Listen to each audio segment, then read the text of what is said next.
countries. The balance of payment is a financial statement that summarizes an economy's transactions with the rest of the world for a specified time period. The balance of payment systematically records all transactions in an economy in a form of double entry bookkeeping with entries credited as inflows and outflows. External sector of India can be classified into current account and capital account. Current account are single time transactions and one-way transactions. Current account transactions are comparable with revenue receipts and revenue expenditures of the government.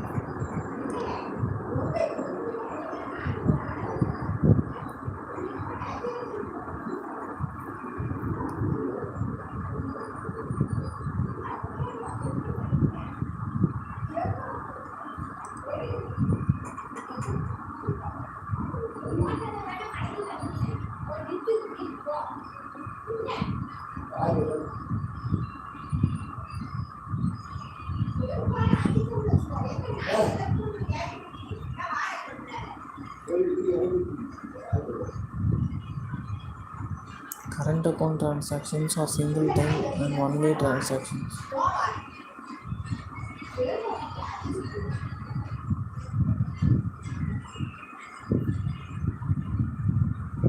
Current account transactions are single time transactions and one-way transactions. They are comparable with revenue receipts and revenue expenditures of the government. Current account transactions are single time and one-way transactions comparable with revenue receipts and revenue expenditures of the government. Export receipts are the receipts against export of merchandise goods, not services to other countries. Trade balance is the difference between export receipts and import payments referred to as trade balance. It may be favorable when positive and unfavorable when negative. Invisibles include services, income and transfer receipts and payments across countries. Services include the export and import of services like travel, transportation, and insurance. Income including transactions regarding income, remittances, dividend, profit, and interest. Current account includes export transactions or export receipts, import payments, invisibles, income remittances, and transfers payment like gift, grant are covered. Capital account transaction shows net change in physical or financial assets of a nation and includes foreign direct investment portfolio and other investment. Foreign direct investments are investments made by a foreign company through mode other than stock exchange. There are two routes for foreign direct investment in India. Automatic route. By this route, FDI is allowed without prior approval by government or Reserve Bank of India. Automatic route is allowed without prior approval or government or Reserve Bank of India up to a particular percentage of limit. Government remit prior approval by government is needed to invest via this route. The components of current account are trade in goods, trade in services, and transfer payments. Trade in goods can be export of goods or import of goods. Trade in services include net factor income and net non-factor income. Transfer payments may refer to remittances received from abroad, grants and gifts. Net factor income means net income from compensation of employees, net investment income. Non-net factor income can be shipping, banking, insurance, tourism, software services. Thus, current account includes trade in goods, trade in services, and transfer payments. Trade in goods can be export of goods and import of goods. Trade in services can be net factor income, net non-factor income. Transfer payments can be remittances, gift, and grants. Components of capital account can be investment, external borrowings, and external assistance. Investments can be foreign direct investment or foreign portfolio investment. Foreign direct investment is a direct investment. Other direct investment include equity capital, reinvested earnings, other direct capital flows. External borrowings includes external commercial borrowings and short-term debts. Portfolio investment is investing in the stock exchange through offshore funds, and external assistance is also part of capital account. Investment, external borrowings, and external assistance are three components of capital account. External assistance, the government aid, intergovernmental, multilateral, and bilateral notes. Participatory notes or P notes are offshore derivative instruments that are used by foreign investors for making investments in domestic stock markets.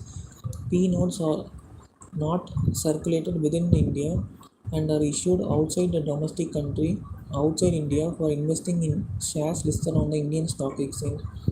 The disadvantage of P notes, they can be used to invest in unaccounted illegal money into the Indian securities market for making huge profits during the market booming period, and they can become source of hawala kind of illegal channel. And anonymity is another disadvantage of P notes. The entities investing in participatory notes are not required to register with SEBI. This enables large hedge funds to carry out operations without disclosing identity. Portfolio investments are investments made through stock exchange or secondary market, wherein various financial instruments like shares of a company or debentures are invested. Three main portfolio investments are foreign institutional investment, repository receipts, and offshore funds.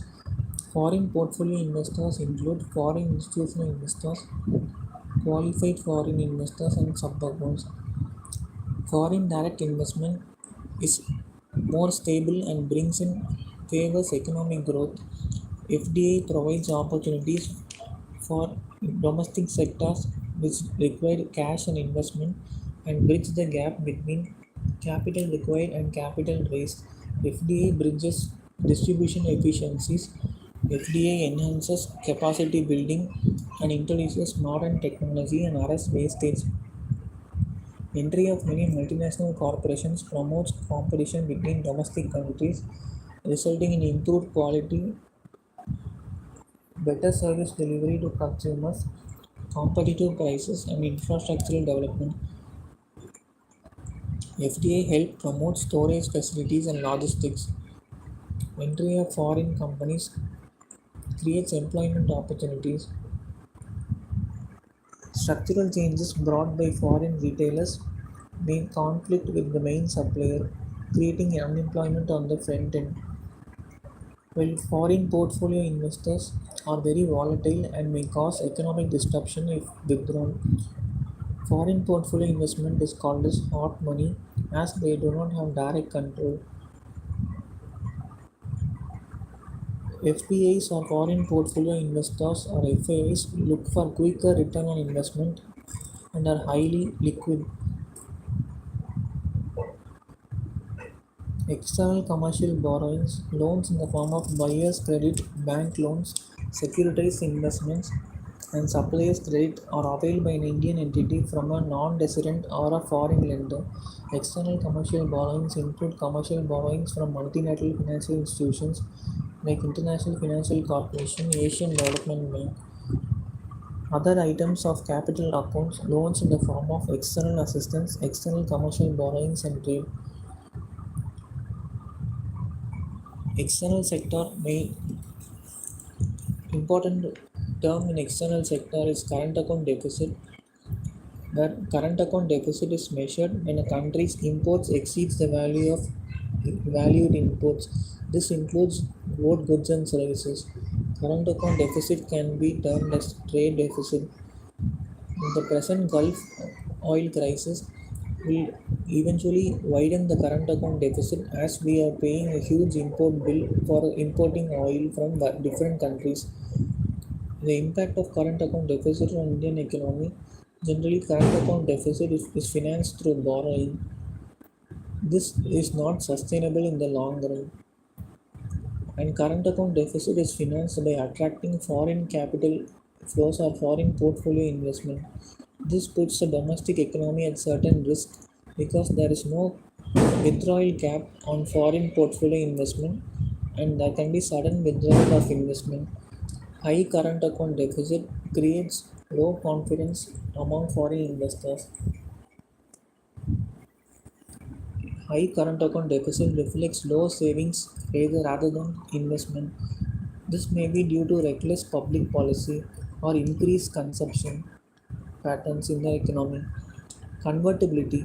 Convertibility can be of two types, a current account convertibility and capital account convertibility.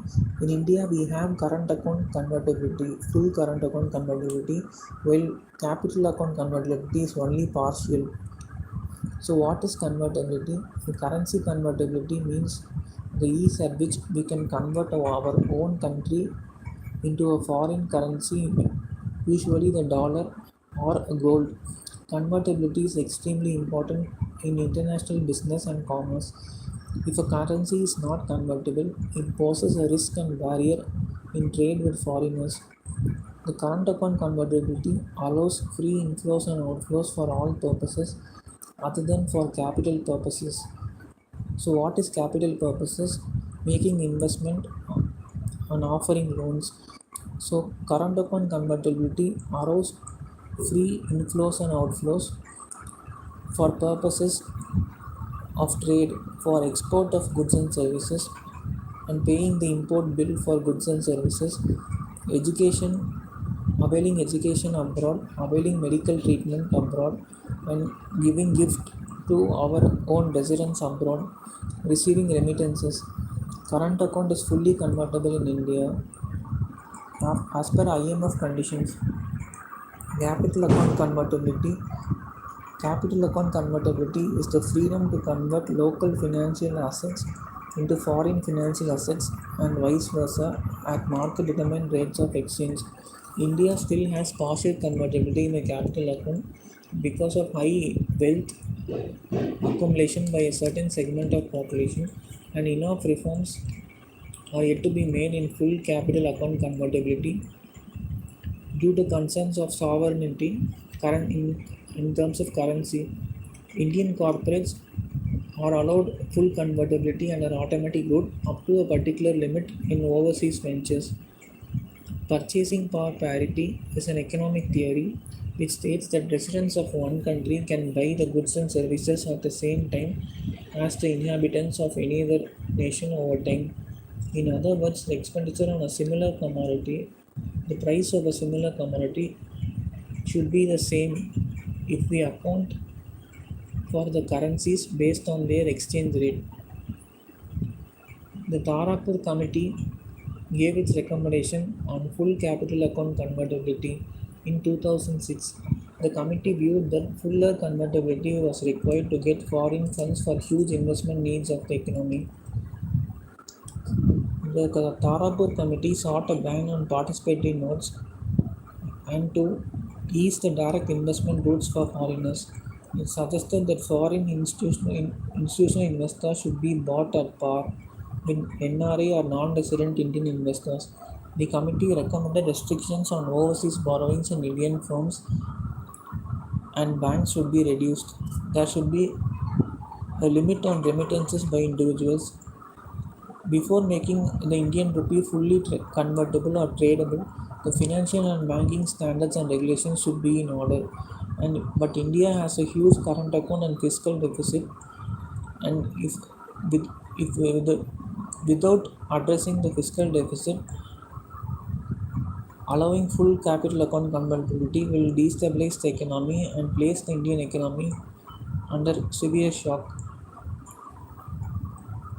So, stability in Indian economy is ensured by adequate foreign exchange reserves. So, who maintains and owns the foreign exchange reserves?